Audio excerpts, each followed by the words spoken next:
The quarantine. The message arrived simultaneously on every electronic device on Earth at precisely 3:42 p.m. Greenwich Mean Time. For 12 seconds, all screens, smartphones, computers, televisions, digital billboards, flickered and went dark before displaying identical text in every language known to humanity. By unanimous decree of the Galactic Council, the planetary system designated Sol 3, and all indigenous life forms therein are hereby placed under Class A quarantine protocol. A containment field has been established. Any attempt to breach this boundary will result in immediate neutralization. This measure is non-negotiable and will remain in effect until further notice. Captain Maya Chen stood in the Pentagon's Strategic Command Center, her dark eyes fixed on the wall of monitors displaying the same message in dozens of languages. After 15 years in the Space Force Intelligence Division, she had prepared for numerous threats: nuclear escalation, bioterrorism, cyber warfare, but never anything like this. "Satellite feed coming online," announced Lieutenant Park, his fingers flying across the holographic interface. The main display switched to a real-time view of Earth from orbit. A faint amber haze encircled the planet like a translucent shell, extending well beyond lunar orbit. "That wasn't there an hour ago," Maya said quietly.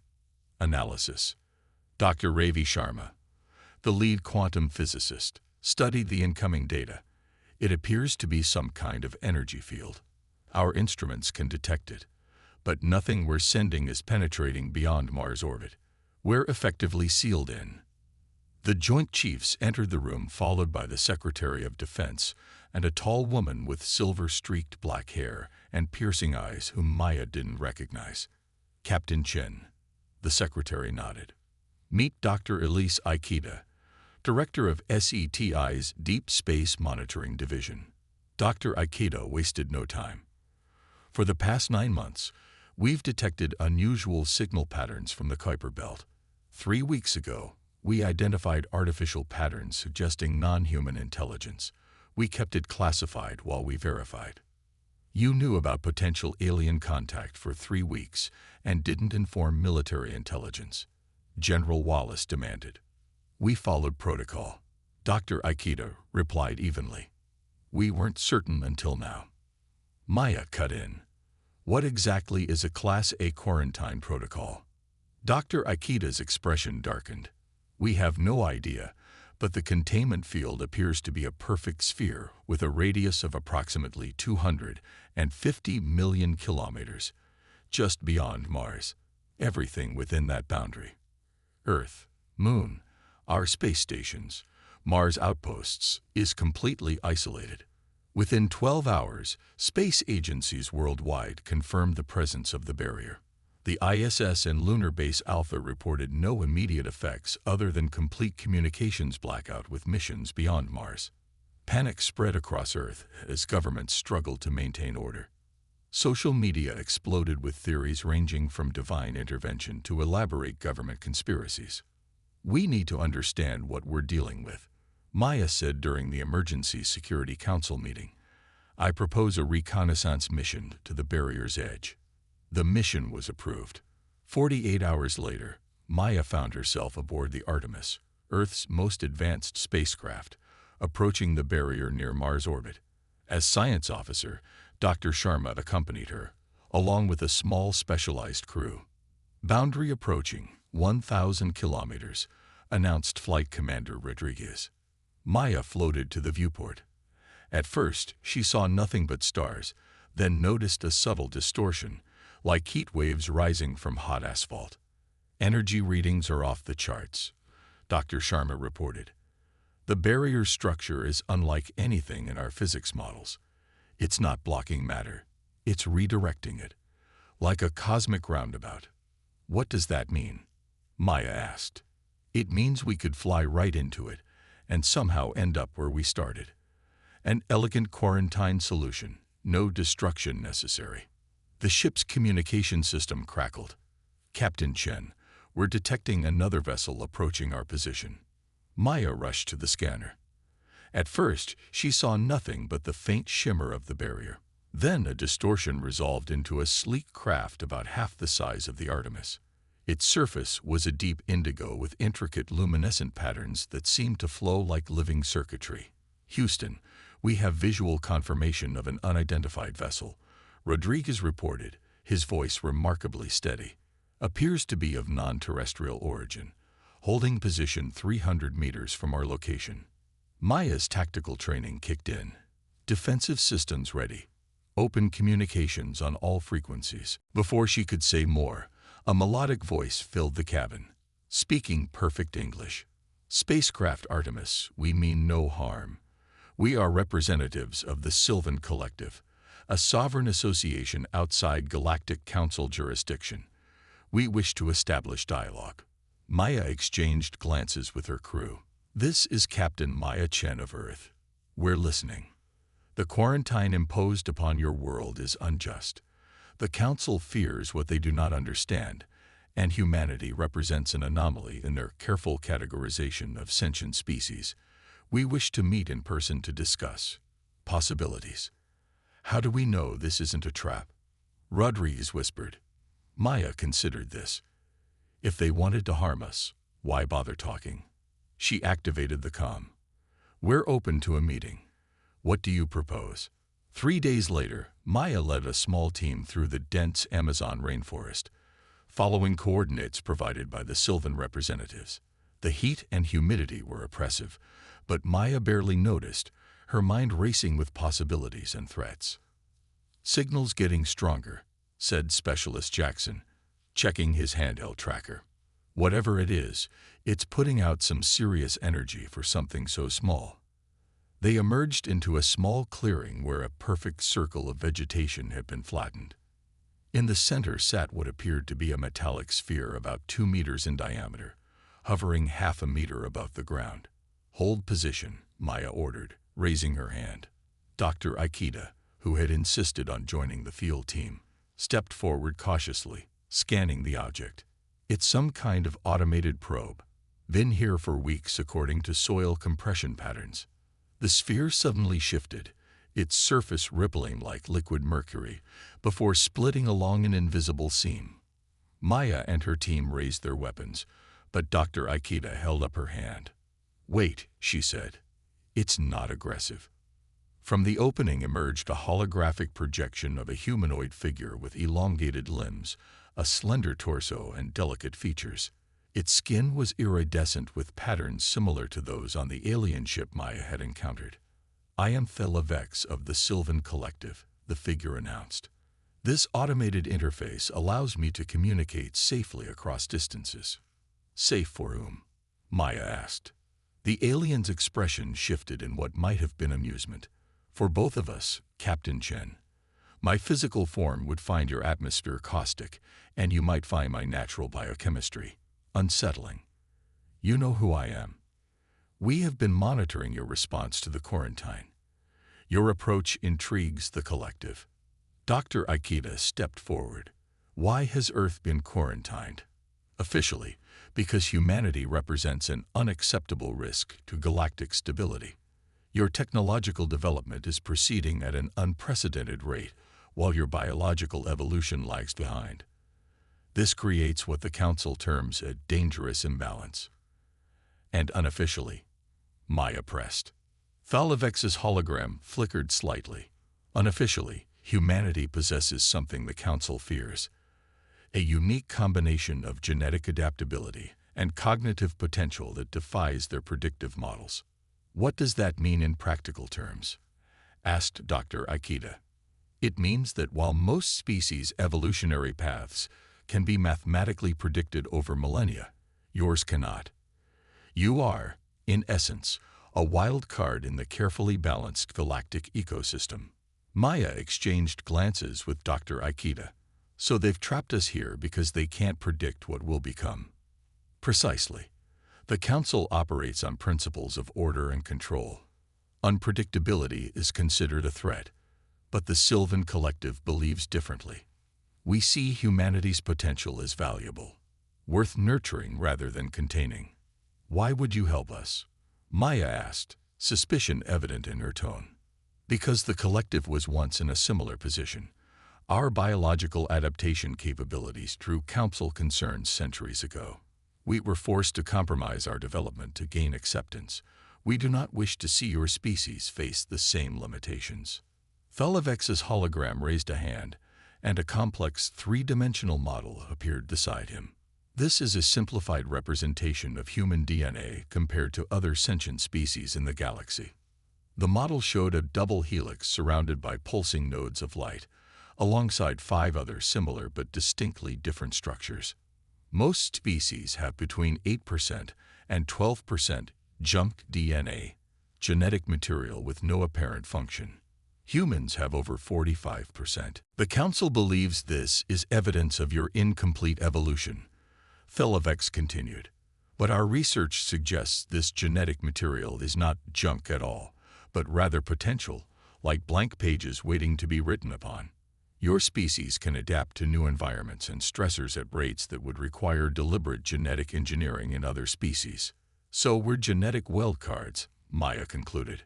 More than that, Captain. You are potentially the most adaptable species yet encountered. Combined with your cognitive capabilities and your drive to explore, the Council sees a species that could rapidly evolve in unpredictable ways once exposed to diverse planetary conditions and cosmic radiation. Dr. Ikeda touched the holographic DNA model, watching it rotate. They're afraid we'll become something they can't control. Fear of the unknown drives much of galactic politics, despite our advanced state, Thelevex added. Maya crossed her arms. So what exactly is the Sylvan Collective proposing? Alliance, Thelevex said simply. We believe humanity deserves the opportunity to realize its potential. The quarantine is based on fear, not justice. With our knowledge and your adaptability, we could force the Council to reconsider. At what cost? Maya asked. Mutual benefit. We gain an ally with tremendous potential. You gain advanced technology and a voice in galactic affairs. A hologram gestured, and a small compartment opened in the sphere. This contains data on the containment field, structural weaknesses, and Council protocols. Consider it a gesture of good faith. As Thelevex's hologram began to fade, the alien added, You have 48 hours before the Council sends representatives to establish permanent monitoring stations on your planet. Consider our offer carefully, Captain Chen. The next millennium of human development hangs in the balance. The hologram vanished, leaving the team standing in the clearing with more questions than answers, and a decision that would shape humanity's future among the stars. The resistance. They're manipulating us, General Wallace insisted, pounding his fist on the conference table. This Sylvan Collective is playing us against the Council for their own agenda. 36 hours had passed since the encounter in the Amazon. World leaders had been briefed, and an international crisis team assembled to determine Earth's response to both the quarantine and the Collective's offer. Maya studied the holographic display showing the alien data they'd received.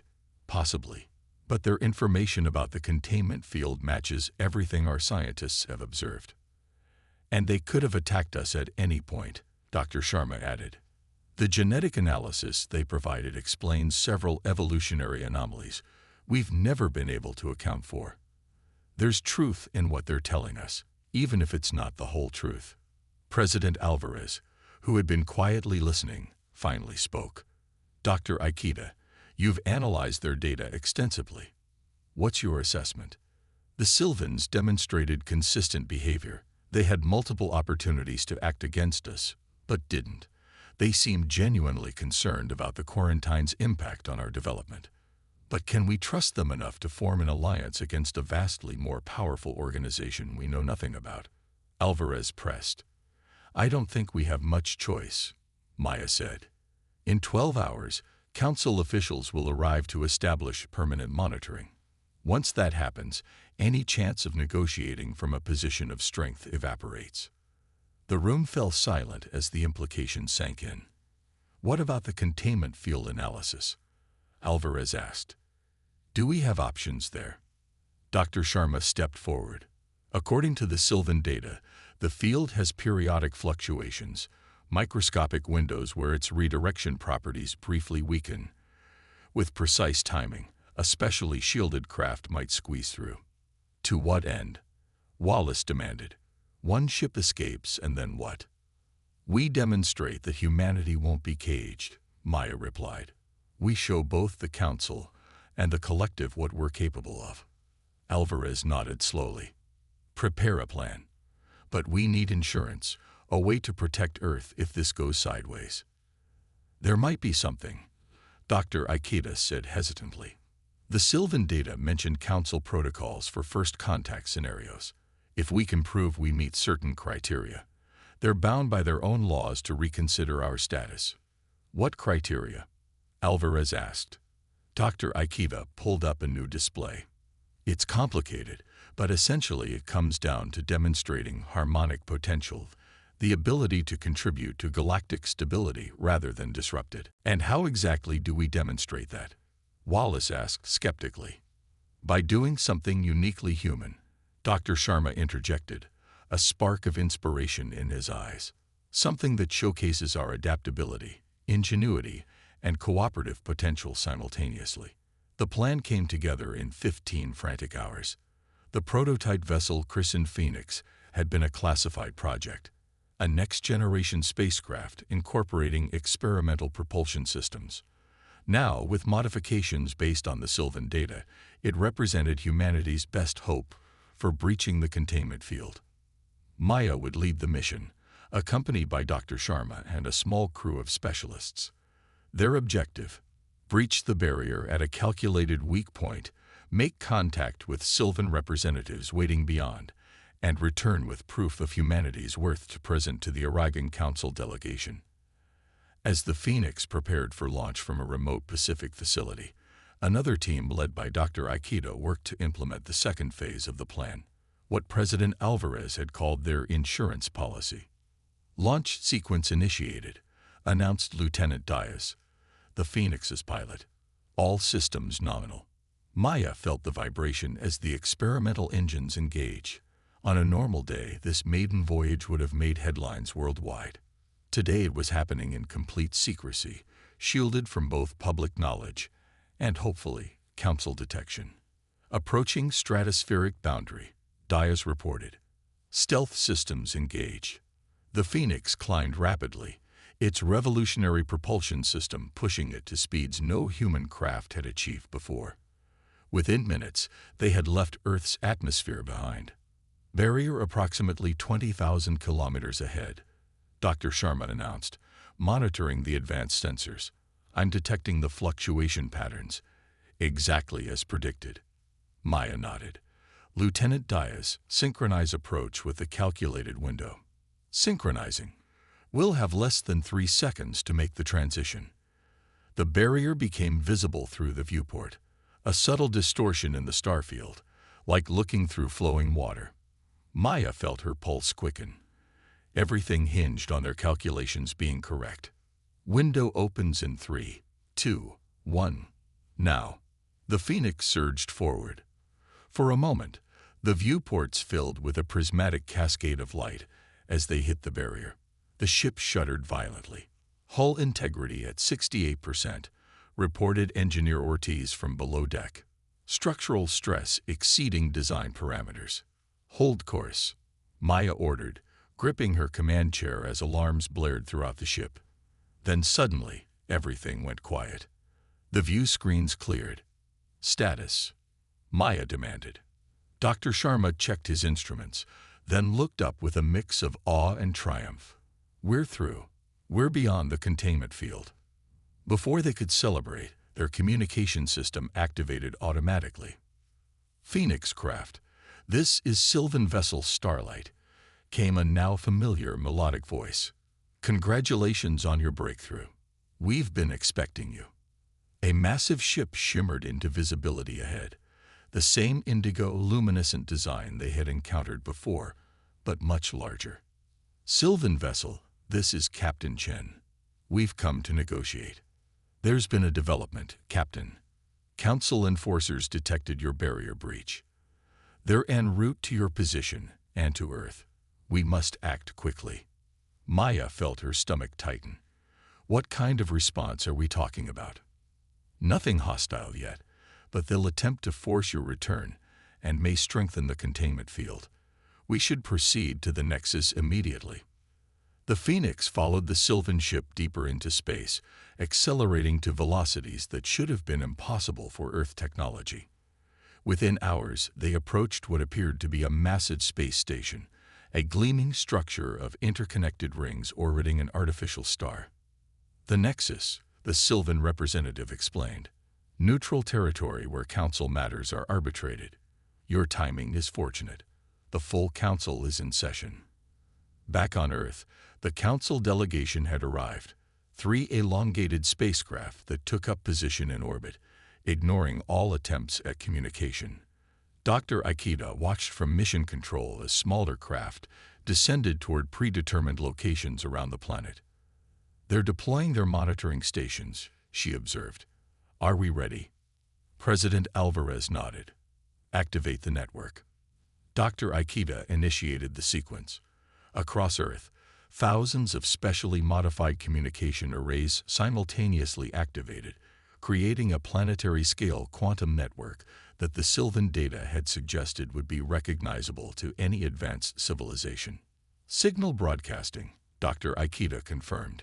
If the Council is watching, they'll see it. On the Nexus, Maya and Dr. Sharma stood before a semicircular assembly of diverse alien beings, some humanoid, others defying easy description. The Council representatives, tall crystalline entities with multiple limbs, regarded the humans with what seemed like suspicion. This breach of quarantine protocol is unprecedented, stated one of the crystalline beings, its voice resonating directly in Maya's mind. The human species has demonstrated exactly the unpredictable behavior that necessitated containment. Felavex, now physically present, a slender, iridescent being with graceful movements, stepped forward. Esteemed Council, these humans have demonstrated remarkable ingenuity by breaching your containment field with minimal assistance. Does this not suggest they deserve reconsideration? Their technological achievement is noted, the Council leader replied coldly. But it only reinforces our concerns about their rapid advancement without corresponding evolutionary stability. Maya stepped forward, ignoring the subtle warning gesture from Felavex. With respect, we came here to speak for ourselves. A murmur ran through the assembled aliens. You claim we're unpredictable and dangerous, Maya continued. Yet when faced with unexpected isolation, we didn't resort to weapons or desperate measures.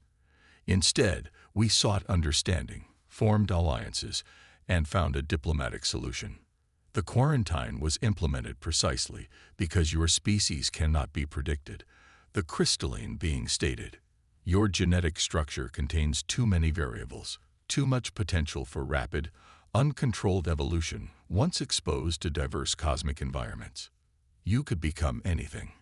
That's exactly why you should reconsider, Dr. Sharma interjected. Our adaptability is our greatest strength, not a threat.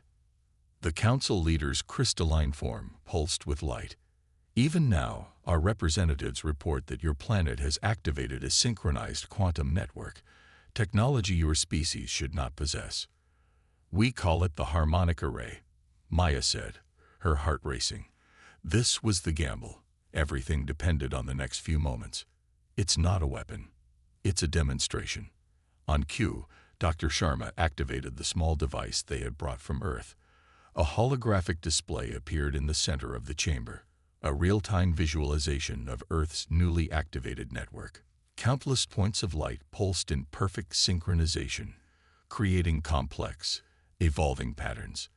This is a planetary-scale quantum computer, Dr. Sharma explained, built according to principles we derived from studying your containment field. Every node represents thousands of human minds working in concert, solving problems beyond any individual's capability. Council members leaned forward, their attention fixed on the display. In less than 24 hours, we replicated technology it took other species centuries to develop, Maya said, not because we stole it, but because we saw its principles and understood them intuitively. This is the human advantage. We don't just adapt, we innovate.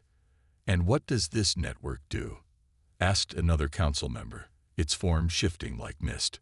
Currently, it's mapping the quantum structure of the containment field, Dr. Sharma said. Not to destroy it, but to understand it. With more time, it could solve problems that benefit all species, from sustainable energy to faster-than-light travel refinements.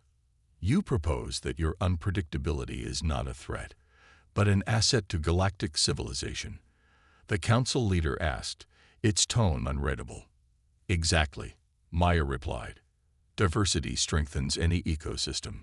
The same is true for galactic society. We don't want to disrupt, we want to contribute. But we can't do that inside a cage. A long silence fell over the chamber as the council members communicated among themselves in ways humans couldn't perceive. Finally, the leader spoke again. For 10,000 cycles, the council has maintained galactic harmony through careful management of evolutionary trajectories. Your species represents a significant deviation from established patterns. Maya held her breath. Yet our own principles require us to recognize harmonic potential when demonstrated. The Sylvan Collective has advocated for your species, and you have shown remarkable capabilities under duress. The crystalline being's form pulsed with light again. The full quarantine will be lifted. A modified containment protocol will be established, limiting human expansion to neighboring star systems until further evaluation can be completed. Council observers will remain in your system, but monitoring stations will be withdrawn. Maya exchanged glances with Dr. Sharma. It wasn't everything they wanted, but it was a start. Freedom to develop without complete isolation. The Council acknowledges humanity's potential contribution to galactic civilization. The leader continued. A formal assessment period of 50 solar cycles will begin. During this time, human representatives will be permitted limited participation in council affairs through Sylvan sponsorship. 3 months later, Maya stood on the observation deck of Lunar Base Alpha, watching as the first officially sanctioned interstellar vessel prepared for launch. The ship, named Harmonic, incorporated both human innovation and Sylvan technology. Its mission: establish Earth's first colony beyond the solar system. Nervous? Dr. Ikeda asked, joining her at the viewport. Excited, Maya replied. We were never meant to be confined to one world. The Council is still watching us carefully, Dr. Ikeda reminded her.